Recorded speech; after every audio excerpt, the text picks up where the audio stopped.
It is a threshing chamber. Look inward and the architecture becomes obscene. Teeth stacked like ammunition in a magazine. Rows nested behind rows. Replacement units waiting beneath the active surface. Bone, gum, enamel, pressure. Every bite draws plant matter inward, and every chew reduces fibrous stems and leaves into a slurry the gut can use. Low-quality vegetation stops being a nutritional compromise. It becomes feedstock. That is the second correction. Predators dominate by killing bodies. Shantungasaurus dominates by processing landscapes. Ossified tendons turn to bone, a biological suspension bridge made of rebar. Along the tail and back, these rigid supports lock the rear of the body into a counterweight system. The tail does not need to whip like a club to matter. It acts as structural engineering. It braces the chassis. It keeps the center of mass where a 22-ton biped can continue to function without folding under itself. Everything converges on efficiency. The frame supports the gut. The tail stabilizes the frame. The beak harvests. The battery grinds. The herd senses. The body grows. And that is how the open question answers itself. It does not survive by defeating predators in combat. It survives by converting vegetation into mass with such relentless efficiency that combat loses its meaning. It does not outrun hunters. It does not outfight them. It outgrows the entire category of things that can be hunted. Once a herbivore crosses a certain threshold, teeth and claws stop being destiny. A predator can wound it, harass it, target the young. But a full-grown Shantungasaurus stands beyond any viable hunting strategy the age can reliably offer. It renders predation irrelevant through caloric throughput. That should feel wrong to you.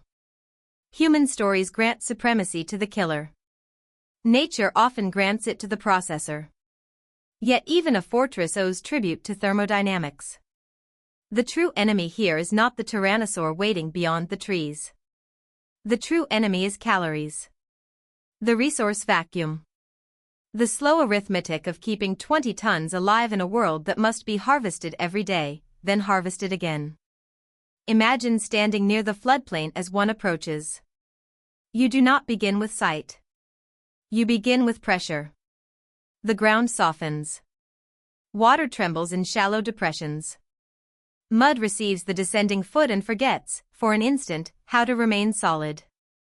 The print fills. The earth recoils. Another step follows. Then the heat closes around you. The late Cretaceous air does not offer relief. It wraps the lungs in damp density. Respiration becomes labor. A body this large cannot afford inefficiency. Every breath must service a mountain of tissue. Every movement drags against its own thermal burden. Then comes the sound. Not heard. Endured. A low boom moving through the wet ground and into your rib cage. The herd is still beyond the vegetation, but your teeth feel them. Your sternum feels them. The floodplain carries their presence before the eye confirms it. And then scale reveals the real horror. Not one animal. Dozens. Neck after neck. Back after back. Beaks lowering into vegetation with factory regularity. An assembly line of living harvesters stripping biomass from the land. Trees reduced to bare trunks. Understory flattened. Mud churned into a thick industrial paste. This is not feeding as you imagine it. It is biological deforestation on a geological schedule. For 10 million years, this lineage persists in the late Cretaceous. Other species flicker in and out like brief sparks in deep time. Shantungasaurus remains. Not because it is graceful. Not because it is cunning in the way humans flatter themselves for being cunning. Because it becomes a keystone lode in its ecosystem. Remove it, and the landscape changes. Leave it in place, and the landscape bends around its appetite. Edmontosaurus exists elsewhere as a smaller relative, a more ordinary hadrosaur, a standard version of the design. But ordinary is not what happened in Shandong. Here the lineage pushes the body plan to its physical limit. Here, herbivory stops looking passive and starts looking imperial. Still, inevitability has a fuel line. Change the climate. Choke the vegetation. Fill the atmosphere with ash from pyroclastic violence, or dim the sun behind impact winter, and the equation breaks. The dental battery remains intact. The legs remain load-bearing. The herd still senses the horizon. None of it matters if the intake runs dry. The machine does not get conquered. It starves. A 20-ton masterpiece, undone not by a stronger enemy, but by a failure in supply. And once you see that, Shantungasaurus stops being an animal in the ordinary sense. It becomes something harder to contain. A process. A force of conversion. A system that takes sunlight stored in leaves and turns it into walking architecture, into infrasonic pressure, into moving terrain, into a landscape that no longer resembles the one. What does it mean to be too large to be hunted? You hear that phrase and think of safety. But safety is the wrong word. Safety implies protection. This is something colder. A fortress does not feel safe. It simply imposes a cost too high for attack. Shantungasaurus does not escape danger. It scales past it. It exists with such intensity that the world must make room. You assume predators rule because human imagination worships violence. Teeth in the dark feel like authority. Claws feel like intention. We trust the image of the hunter because we mistake aggression for power. Shantungasaurus offers a different equation. Mass is power. Persistence is power. Throughput is power. The ability to remain, to feed, to grow, to become structurally unreasonable in a finite world that is power.